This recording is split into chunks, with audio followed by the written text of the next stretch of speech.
చిట్టినాయుడు రాసిచ్చి పంపిన ప్రశ్నలు తప్ప ఏమీ లేదు విషయం. అందుకే నేను మొన్న చెప్పినా మళ్ళీ చెప్తున్నా, ఇది లొట్టపీస్ కేసు, ఈయన ఒక లొట్టపీస్ ముఖ్యమంత్రి. ఏది కాదు వీళ్ళతోని ఏం చేయరాదు. పరిపాలన చేత కాదు, ప్రజలకిచ్చిన హామీలు నెరవేర్చే దమ్ము లేదు. అందుకే దద్దమ్మ రాజకీయంతో ఇవాళ తప్పించుకునే ప్రయత్నం చేస్తూ ఉన్నారు.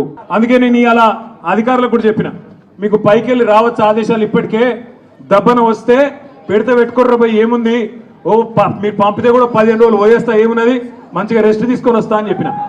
ఇప్పుడు కూడా మళ్ళీ చెప్తున్నా, తప్పు చేయలేదు, తలదించుకునే పని ఎంత మాత్రం చేయలేదు. తెలంగాణ ప్రతిష్టను పెంచే పని చేసినాం, తెలంగాణ ప్రతిష్టను ఆకాశం స్థాయికి తీసుకుపోయే పని చేసినాం తప్ప తప్పు చేయలేదు. అది కాళేశ్వరం ప్రాజెక్టు కావచ్చు, ఫార్ములా ఈ కావచ్చు, ప్రపంచంలోనే అతిపెద్ద లిఫ్ట్ ఇరిగేషన్ ప్రాజెక్టు కాళేశ్వరం. అందులో చేయని తప్పుకు